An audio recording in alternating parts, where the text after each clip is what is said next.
Welcome to Life, Death, and the Space Between podcast. I'm your host, Dr. Amy Robbins. I'm a licensed clinical psychologist and medium. And here we explore life, death, consciousness, and what it all means. Today, I have Peter Russel joining us.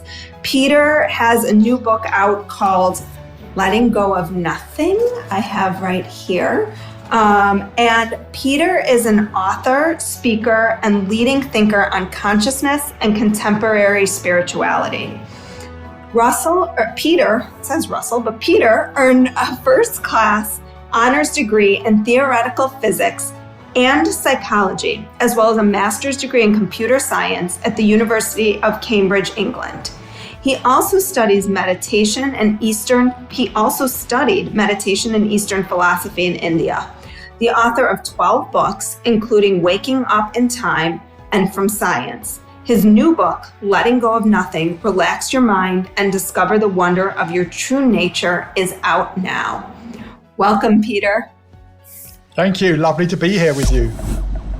Thank you all for continuing to listen to the podcast, for sharing the podcast, for following me on Instagram, for following me on YouTube, and Fireside. So if you don't know what those things are, you can find me on Instagram at Dr. Amy Robbins. That is where I am most active. So if you DM me on Facebook or another platform, even though I have an account, chances are you will not hear back from me for quite some time. Also, if you want to get in touch with me, if you have a story to share, please email me at dramyrobbins@gmail.com. I want to thank anybody who has already contributed to my Patreon page. Every little bit helps me continue to make this podcast great for all of you.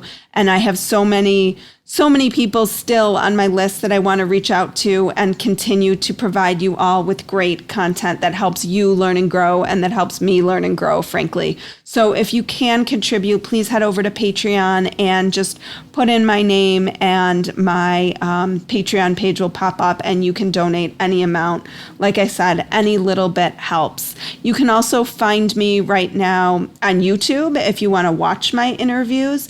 You can also find me on Fireside Live, which has been so fun. My audiences are still pretty small over on Fireside, so it really does give people the opportunity to ask questions of my guests. I have some great episodes coming up that you will want to check out.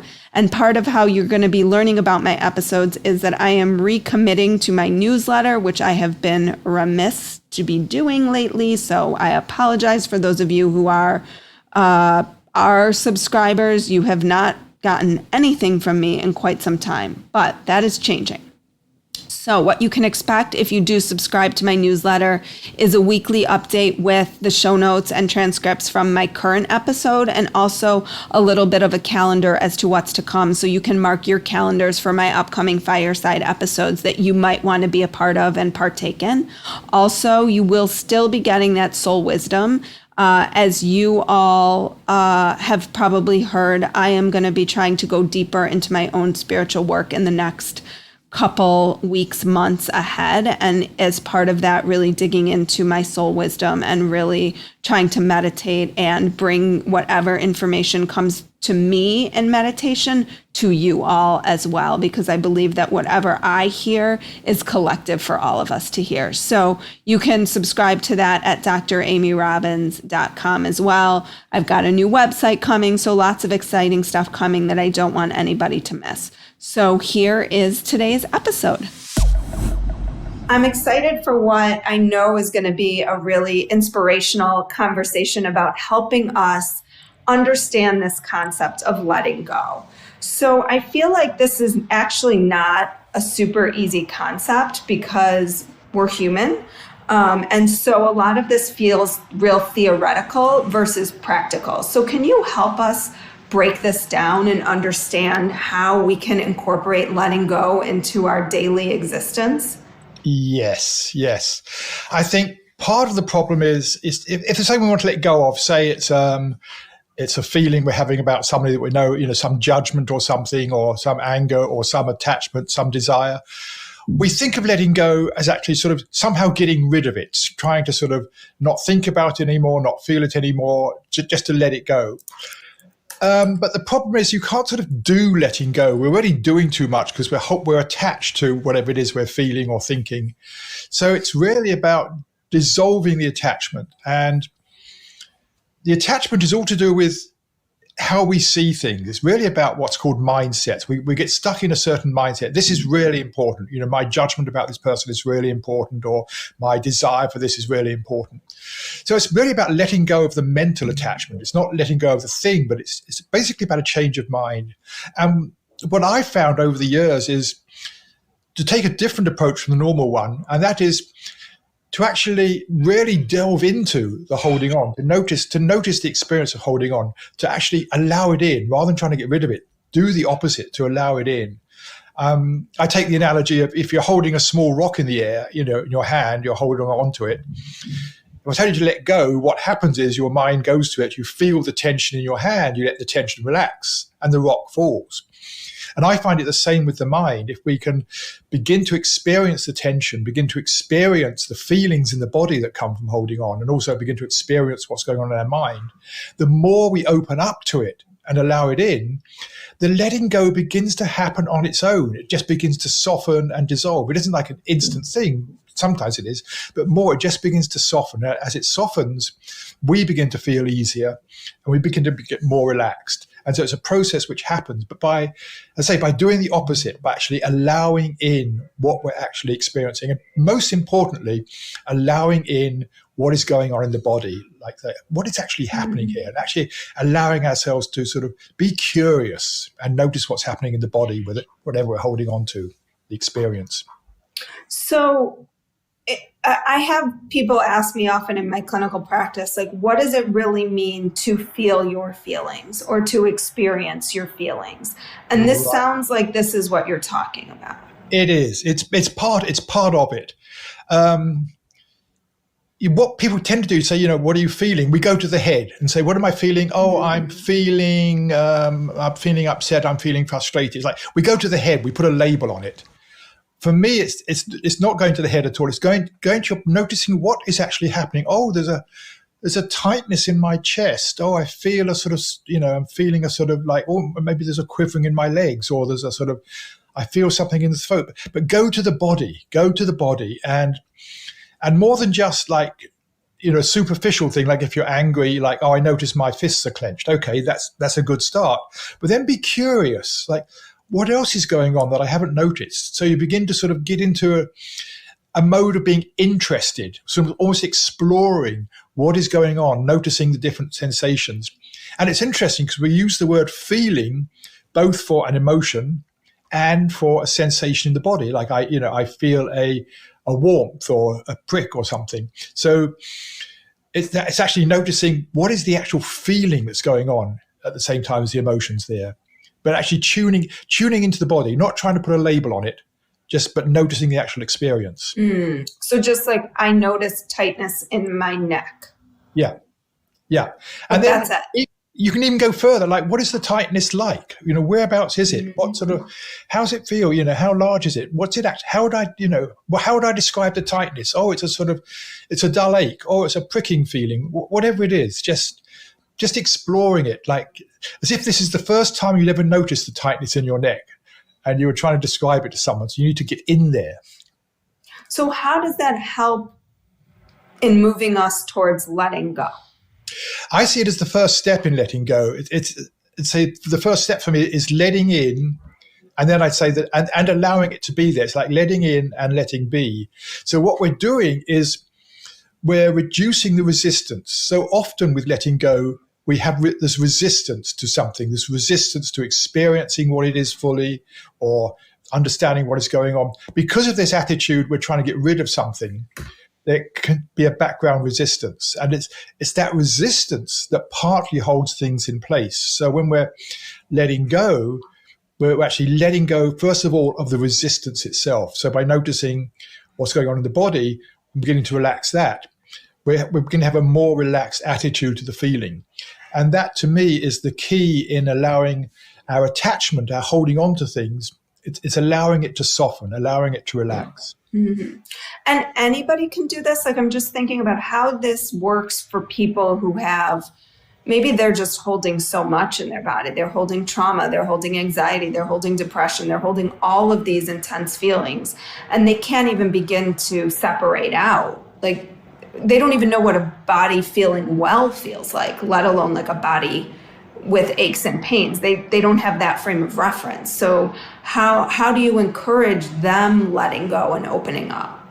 I think, and I suspect this is something you do a lot in your practice, but I think, just taking baby steps, I think, is always important. Okay, what is the dominant thing here? Rather than try and get hold of everything, like, where does your attention go? What do you notice? Okay, just be with that and just notice that, not trying to get the whole thing, but just be interested in whatever comes to the top surface. I think is the best way to start, rather than trying to do the whole thing at once. Mm-hmm. As you say, a lot of it can be from trauma, from other stuff that's going on, or could just be some physical thing, some physical tension or something. But I'd say baby steps and just being willing to explore. I think what can often happen in the situations you're talking about is people are so scared. Oh my God, if I do this, all hell's going to break loose. So I think, it's like just taking a little step, just try it out a little bit. Right, that it's going to be too much and overwhelm them. Right, and so a baby step, you'd be like, oh, no, okay, that doesn't completely overwhelm me. All hell doesn't break loose. So you gradually develop the skill of actually tuning into your body, because I think there's so much information held in the body. Mm-hmm. The more we can tune into that, the better. Well, and there's so much research coming out now about how our bodies are holding all this information, and how our bodies are keeping the score. To quote the book, the body keeps the score. Yeah. So there was this quote I came across in your book that really sort of stuck out to me. And it said, "We set ourselves apart from every other creature by spending most of our time in discontent." Yes. That was so striking to me and quite sad to me. And I think it really resonated with me, because I feel like it's more now than ever, but certainly always there. Like, our default network is in the negative. Yeah. Yes. I think, if we just, step back a bit from what's behind that statement, is what we're looking for in life, you could say, is to feel content. Beneath everything we do, we're actually looking to feel happier. I use the word contentment, but to feel happier, to feel more at peace, to feel more at ease. We want to avoid pain and suffering. So basically what we're looking for is to feel okay, to feel content. But then what happens in our culture, which doesn't happen to animals, is we get into our minds, and this is where the attachment comes in. Mm-hmm. We get attached to what is going to make us content. If I just had this, or whatever it is, I had a better home, or if the weather were better today, or whatever it is, we start creating discontent. I mean, there's times when discontent is completely natural. If you went outside and it's cold and pouring with rain and you haven't got the right clothes, you're going to feel unhappy. You're going to feel miserable. I mean, that's the general label of discontent. And so you do something about it. So discontent is a motivation to actually do something to keep us safe, to improve our well-being. But most of our discontent is self-created. We're imagining problems that probably don't even exist, may never exist, or we get discontent over what happened yesterday, that wasn't so good, did I make a fool of myself, whatever it is. So we're creating discontent the whole time. And that's why we spend, most of our time in discontent. Whereas, I love watching dogs. I mean, they're one of my favorite animals. It'll be discontent suddenly. Something happens, you step on its paw, it'll be discontent for a moment or something, but they soon go back to feeling okay again, and they're resting, in a state of contentment. Whereas we hold on to stuff. Oh, that person stopped trod on my foot yesterday. I wish they hadn't done that. They were a silly person. Why couldn't they be more careful? So we start doing all this stuff in our minds, and it's almost ironical that, we create all the discontent, and the discontent is about how can I be happy in the future? We're so busy worrying about whether or not we're going to be happy in the future. We never give ourselves the chance to actually be content in the present moment.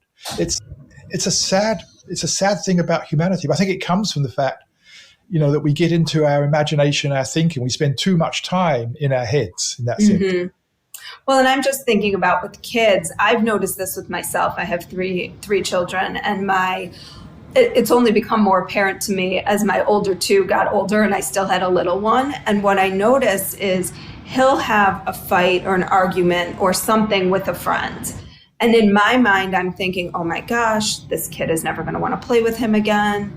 And then I'll say something to my son, and it's like it didn't even faze him. Like that was just sort of in and out. It was an experience, and they have moved on from it. And Right. as an adult, I'm projecting all of my fears and concerns. Is this kid going to think he's mean? Is he, was he mean? Right. Was this kid mean? What is this going to mean? They're not going to be friends anymore. We Right. tell ourselves all these stories about this. And then it's like, no, they've just moved on. And so it seems like Right. this shift happens, around like 8 or 9, 10 maybe, that we start to recognize that there is like long-standing discontent of the possibility of things being different than they are. Yes, I think almost like there's a belief system we're hypnotized into, I think, in our culture, which is, if you're not feeling okay, do something about it, get something, change something. And that belief system is continually encouraging discontent. And so it almost feels natural to feel discontent. The natural thing, I think the natural state of mind is to feel content, but it feels not so much natural, it feels normal to feel discontent. And so we pick up, okay, what can I be discontent about next? What can I be happy about? What's wrong next? It's like, okay, so finally you let go of the kid, but then it's like, oh, I've got to do this show. Will it work out all right or something? It's our thinking. Our thinking is wonderful, but then we're wasting the power of thinking on all these what ifs and if onlys that go on in our mind. Yeah. And the other thing I notice is the question, like, what's wrong? There's this immediate question of what's wrong. And it's not what's right. What's right? And if we just change that, it seems like that could start to shift even how we're interacting with one another. Right. I think that's really important. And in a way, I mean, many people point out we're sort of not hardwired, but we have a tendency to go towards what's wrong, which is a natural thing. It's looking after our safety and security. We want to be on the watch out for any danger. But we need to sort of recognize that a lot of that is actually totally unnecessary, misplaced, and to catch it. And I think the great inner power we have, the great choice we have at our mental fingertips, is we can choose not to follow a particular thought. When we catch ourselves thinking a thought and seeing the mind wandering off onto some complaint or fantasy or something, is to say, okay, thank you, almost like, thank you for trying to take care of me, but right now, I'm just not going to follow you anymore. We can actually choose not to follow a thought. It may come back, but when we choose not to follow a thought anymore, in that moment, we find ourselves just being more present to what is going on. Oh, I was missing the sound of the wind in the trees or the traffic or whatever it is. We come back to being present.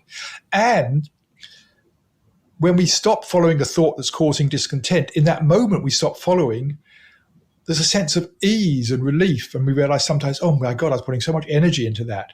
And so whenever we stop following a particular line of thought in that moment, the fact we feel more at ease, more content is a reinforcement. It's like that becomes the motivation. Oh, I must remember to do this. And so we begin to know that when we stop following a thought, we stop creating that particular discontent and we fall back into a feeling of just feeling more at ease in ourselves, more relaxed.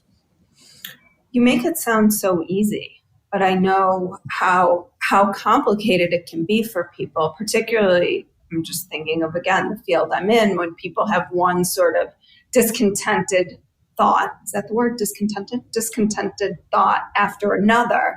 It's like, how do you get out of that? Yeah. And it's not to say those thoughts won't come back. It's more just in the moment, when it happens in the moment, I find just pausing, for a couple of seconds. That's all it needs is just, you're thinking something, just say, okay, right now, I'm not going to follow you. It'll come back, but just pausing in that moment, just choosing in that moment. And as I say, noticing what happens, noticing how it feels. And then you're off again, another thought or the same thought. And so it becomes a practice. And you can think of it as like a sort of a miniature meditation. I sometimes call them MicroMeditations. We're just stepping out of the thought just for a moment. That's all it takes. And to do that as often as you can. I mean, I have little notes pinned around the house just saying pause. And whenever I, walking up, there's one on the staircase right now. If I'm walking up the staircase, I see it, I'll stop just for a moment. I'm just like, okay, right, now what was I going to do? And then do it. Things like that, just finding ways just to, I'd say it's baby steps again, but just developing a practice of being able to just step out of the thought in the moment. It's not about getting rid of it, or it's going to keep coming back. But the more you do it in the moment, the more it becomes easier to do it. Mm-hmm. Mm-hmm. So can we shift for a minute here and let's talk about ego? Absolutely, yes. So what is your definition of ego? Right. I see ego really as a mode of thinking. We think of ego as a sense of like who I am, that sort of thing, our identity with the world, with how we are in the world. But also, we talk about ego as egotistical thoughts, egotistical, behavior, etc. I see ego, it relates to what we were talking about in a way. I see it as just it's a mindset. It's a way of thinking about things that has our personal safety, security, well-being behind it. So it's a way of thinking that is actually geared towards keeping this organism safe, alive, and it gets into socially, respect of other people, etc. But it's not a thing. When I look inside myself, I don't find a thing called ego. I find a sense of me, a sense of presence, and I notice thoughts and feelings, etc. And it's the egocentric thinking that is what we label ego. And seeing it as a way of thinking, again, makes it an easier thing to work with, rather than thinking it's something I've got to get rid of or conquer, and it's getting in the way.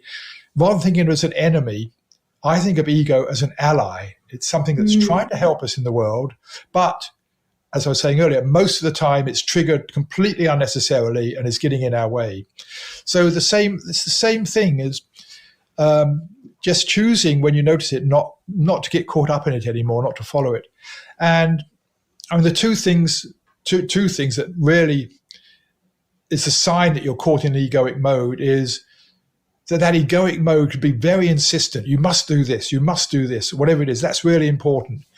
And its job is to be insistent, because its real job is to keep you safe and survive. And so it needs to be insistent. Like if there's a truck coming down the street at you, it doesn't want to be thinking, I need to calculate its velocity and how fast I can move. And maybe it's, it's going to be okay.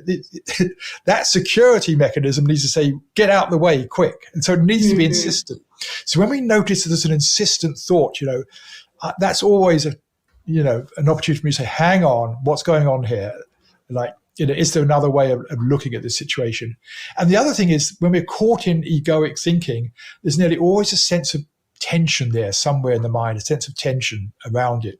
And so noticing that tension. So when I notice that, it's then just saying, okay, and because the ego it's a way of seeing things that comes out of that background of keeping us safe and secure, I just like to ask, okay, could there be another way of seeing this? Which is like saying, okay, the ego has its way of seeing things, but just to pause and say, could there be another way of looking at this situation?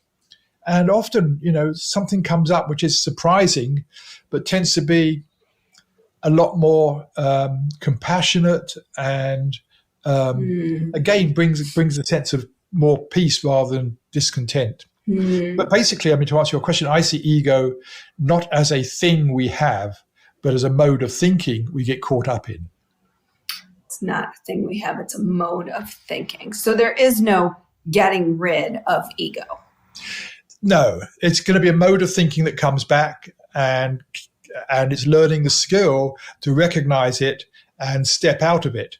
And at the same time, when we step out of it, we come back to noticing this sense of, the I that's always there. There's always this sense of I-ness. I call it me-ness that's there. That's the same sense of I that was there yesterday, 10 years ago, as far back as I can remember in my life. That sense of I never changes. Our identity with who we are and what we do, all that changes. But beginning to recognize yes. It's like, for me, it's like, here I am. When I step out of being caught up in some train of thought, it's like, as well as noticing the present, here's the present moment. It's like, and here I am, the one that is experiencing this. Here I am. Mm-hmm. And the more we get in contact with that I, that what I call, the true I that's always there, the less need there is to get caught up in the ego identity. Okay. Did theoretical physics talk about all of this? No. Okay.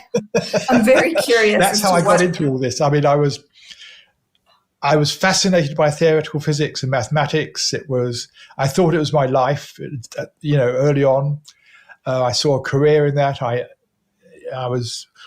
ended up working with the very, very first visual displays in computing, etc., many, many years ago. And which leads to us talking now on the phone. And I realized that theoretical physics, it was never going to tell me why we are conscious. It could maybe ultimately explain everything that's going on in the world.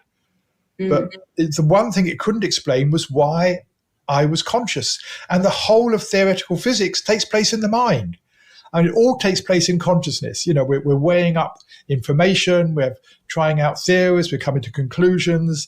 It all takes place in the mind, and yet it cannot explain the existence of mind in which physics happens. It was like, what is going on here? There's something wrong with the whole system. So the thing that takes place in the mind cannot explain how it takes place in the mind. It cannot even explain why there's mind. Theoretical physics cannot even explain why we are conscious. We should all just be biological robots doing our stuff. But why do we have a subjective experience of it all? And so I started realizing, that's why I went into neuroscience, and that didn't answer the question. And I realized the people who really were studying consciousness were those who did it firsthand. You need to actually dive inside. And they were the, people like Jung. Carl Jung was pioneering with that. Mm-hmm. But also, a lot of the, monks, meditators, those sorts of people who are, sitting just to explore the mind from an internal point of view. And so that led me into really becoming fascinated by consciousness and how our own consciousness works. And that led into, more understanding meditation. And that's, part of where the letting go came in. But as I began to explore myself and looking at myself and what happens in myself, that was where the teacher was in terms of understanding consciousness. And so, in a way, everything in the book has come out not of reading other people's stuff, but like, this is my experience of what I've noticed working with my own mind. Mm-hmm. Well, and I found it's so hard to describe because for me personally, like as you're talking, I'm like trying to think about how this applies in my life and how I use it. And it's such a process. It's like you start to engage in whether it be therapy or meditation, and you start to recognize, okay, this is my ego driving this. And then you can start to take a step back, but it's not like all, you go to one meditation course and suddenly it's you're there. Right. It's just over time, you start to recognize that you're not as reactive to life. You're just sort of standing back and saying, okay, that happened, this happened, this happened, that happened. Yeah, exactly. And it comes through just a gradually unfolding greater understanding of yourself and how you work. And for me, it's like I'm fascinated by it. I think that fascination is like, it keeps me exploring. Oh, wow. Oh, that's what happens. That's what happens when I get caught up in it. Oh, this is what happens when I start judging another person. Oh, I see what's going on in myself. Oh, there's something in myself here that I'm judging, which I'm not expressing. Things like that. It's like, it's a continual process of discovery, but the more we discover what's going on, the less held by it, the less caught up we are in it, the less it controls us. And we can, as you say, we can begin to step back. And the more we step back, the more we get more in touch with our authentic self and less controlled, or less on, a lot of the time I think we're on autopilot. Right. I say we operate unconsciously. We're not consciously choosing. And the more we can step back, the more we get conscious choices. So talk to me a little bit about the self, because you also talk about praying to the self versus praying to a higher power. So how do you sort of differentiate those two? Because tomorrow I'm actually recording a podcast with someone. We're talking about connecting to your higher self. Right. Yeah. I may mention higher once, but I don't usually talk about as higher self, but more as just the true self is that sense of, what I was talking about earlier, that sense of being, that sense of I am, not I am Peter Russell, author, blah, blah, blah, blah, but just that sense of I am, which is always there. And so it's connecting to that, which is more just recognizing what is always there, that sense of I am. And what I was relating that to about the prayer, we normally see prayer, the traditional way of seeing prayer is there is something I like fixed in the world, whether it's for me or somebody's healing or whatever it is. And I can't do it myself. Therefore, I pray to whatever it is, some higher power, something, spirit, whatever it is, different things for different people. Please change this for me, heal this person, or whatever it is. What I see with prayer is what needs fixing is not the world, but what needs fixing is how I'm seeing the world. And it's like, so that's where I need divine intervention, is actually in my mind. And so the prayer... You can say that right now? What needs fixing is not the world? No. In a given situation. Supposing... Okay. I think the world needs fixing right now. Oh, yeah. So let's break this down. Thank you for give me a chance to make clear on that. If I'm angry at somebody, I could be praying, please, make this person a better person. And what actually needs fixing is not them, but what's going on in my mind. And so, the prayer for me, the basic prayer is, could there possibly be another way of seeing this? Could there possibly be another way of seeing this? I mean, I know in relationships, I found this works wonders. When I'm, upset at somebody, it's always, I want them to change. They're in the way, whatever it is. And just saying, could there be another way of seeing this? And what happens is usually, well, here's another individual on their own path, struggling, with their stuff. And what comes is a sense of compassion. So that's what I find useful as prayer, is not to pray for something outside, but to pray for a shift in how I see things. And so what I'm praying to is that deeper sense of self. It's like we all have an inner knowing, an inner wisdom, which gets veiled by all our worry, thinking, that stuff. It clouds our inner wisdom. And so what I'm doing is just saying, please, to me, to my authentic self, show me a different way of seeing this. And so it's a way of sort of sidestepping the ego mind and allowing my deeper sense of wisdom to actually shine through. And what comes is not an answer so much as just like, I begin to see it in a different way, begin to see this person through, more compassionate eyes or something. Well, and I actually think, having you break it down that way does help us in the world. Like, the world does need fixing probably, but if we can see it through each of our own eyes rather than seeing someone as other than us, right, we can start to have compassion for where they might be coming from. And that through that compassion, that will heal the greater. Yeah. And one of the things I find useful is recognizing, we were saying, earlier on in our conversation, I was saying, deep down, we all want the same thing. We want to feel okay, to be content. None of us wants to be in pain or suffering. To recognize that anybody we're interacting with in conversation or any other way, anybody, is just to hold at the back of our mind that they actually want just what we want. They may go about it in different ways, but they are another person seeking to feel more at ease, to feel relief, whatever it is, not to feel pain. We all want the same thing deep down. So in that sense, we all share something in common. Paths may be different, but that's the beginning, I think, of a sense of compassion.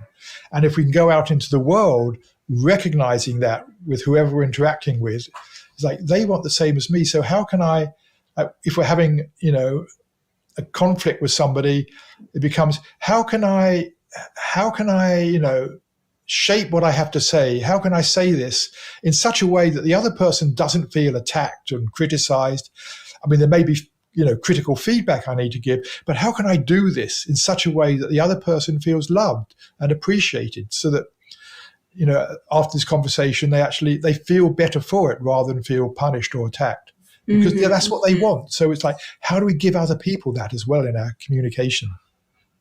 And so what do you think about how things are today versus how they were when the Buddha was around?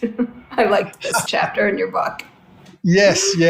I mean, I think that the section's called "Did Buddha Have It Easy?" Because I was saying, just looking at Buddha, he was born a rich prince. He had everything he needed.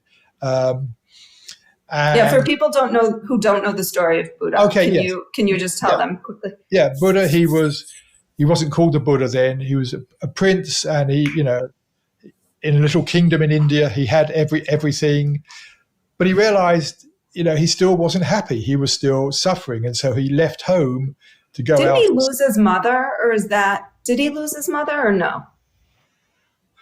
I don't think so, but maybe, I'm not quite sure. Anyway, there's different stories around it. Different versions. The story is he went off for 6 years trying to find teachers, who could help him come to the end of suffering. And he did all these different things, he nearly starved himself to death, tried, all these things. And eventually, woke up after meditation, realized that what caused suffering was the clinging, the holding on to things, where we started our attachment to things that cause suffering. And so he realized that letting go was actually the key to ending suffering. But the point I was making in the book was like, he wasn't distracted by emails or television or marketing or any of that stuff. He didn't have stock markets or whatever it is that people worry about. So in some senses, he had it easy because we are so continually distracted in our culture. And yet it was hard for him because there were no real spiritual teachers of this sort out there. The spiritual teachings of the time were all about, sacrificing goats and doing penance to the deities and things. So he didn't have the teachings. Whereas, we today are in the opposite situation. We have so many distractions, so many things to take care of, so many things to worry about, which Buddha didn't have. And on the other hand, there are so many, teachings, so many different people with wisdom around everywhere, books, videos, on the net, wherever you go, you can find drops of wisdom, which Buddha didn't have. So whereas his search was very hard, but he had an easy circumstance, our circumstances are very distracting, but the search is much easier because there are more and more awake people. And the word Buddha actually just means awake, one who is awake. But don't you think in some ways he had it easier? Because I feel like because of where we are today, so many people are looking outside of themselves for the answers. And even though he tried that, he had no choice but to look inward, which is, I believe, where we find those answers, is when we look within ourselves. Absolutely. And I was saying, that was the point of the article. He both had it easier and not. And we both have it easy in other ways and not. So yes, he was much more, looking inside himself was in a way his whole exploration. And that started off when he was a kid, and he had, the story goes, he had this sort of mystical experience one day when he was a child, and that became the motivation to keep looking inside himself. So he was doing that, but there weren't many guides around to help him do that. So it was like he was doing that, but it was a frustrating thing. And so we're the opposite. We have so much of our culture tells us to look outside ourselves. That's the way to be happy. He'd already seen through that. But, but when we do begin to look inside ourselves, then we have far more paths and opportunities and things to help us in that. So I am going to open it up for questions because we have some people in the audience. I don't know if anybody wants to come up and ask a question. If you do, just go ahead and raise your hand and I'll bring you up on stage. In the meantime, because we are on Fireside, which is, for those who are listening, this amazing new app where you can attend live to my talk, my podcast. Peter, if people are interested in your work, you have a very robust website. Can you tell everybody where they can find you and where they can find out more about what you do? Right. Yes. I think my website is the best place to start, which is just peterrussel.com, my name, but with 2 L's on Russell. If you misspell it with 1 L, you get sidelined to some typo spotter try to sell you my books. It's 2 L's on Russell, and it's a huge site. As you say, it's been there for 25 years, growing from the very early days. It's got probably 400 different pages of articles I've written, meditations, videos, comments, little fun things. It's all my own sort of fun creation, but that's where you can find anything you want. My new book, Letting Go of Nothing's featured there, and thank you. And here it is. By the way, I don't know what an Eckhart Tolle edition means, but there is a foreword by him. So what does it mean that I have the Eckhart Tolle edition? Eckhart Tolle very graciously wrote a foreword to it. And an Eckhart Tolle edition is, my publisher has an imprint called Eckhart Tolle Edition, the publisher's New World Library.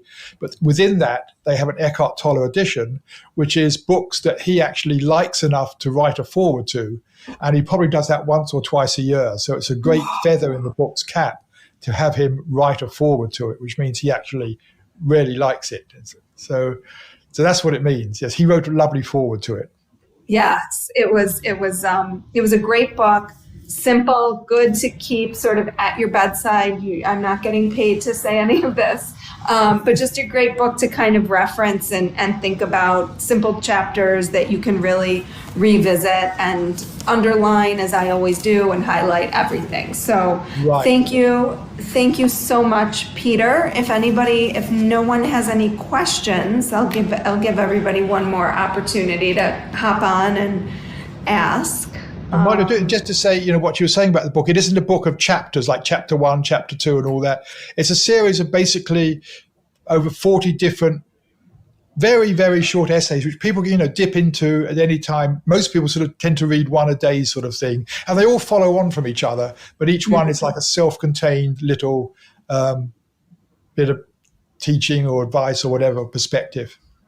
I always get excited when I get a book like this because I try to read all the books on my podcast. And I was like, oh, okay. This one feels really manageable. Sometimes I'm like, oh boy, I didn't start this in enough time. So thank you everybody for listening today on Fireside. Peter, thank you so much for your time today, for your wisdom, for sharing all these amazing insights. And I hope that each listener can take a little nugget of information and start to integrate that into their lives. Lovely. Thank you. Really enjoyed being with you. Thank you. Like what you heard today and want to hear more? Wondering what comes next and what it all means? Head over to Apple Podcast, Spotify, Stitcher, Google Play, or anywhere you get your podcasts and hit subscribe. Also, if you could take a minute to rate and review my podcast, I would really appreciate it. Stay tuned as we continue to explore life, death, and the space between.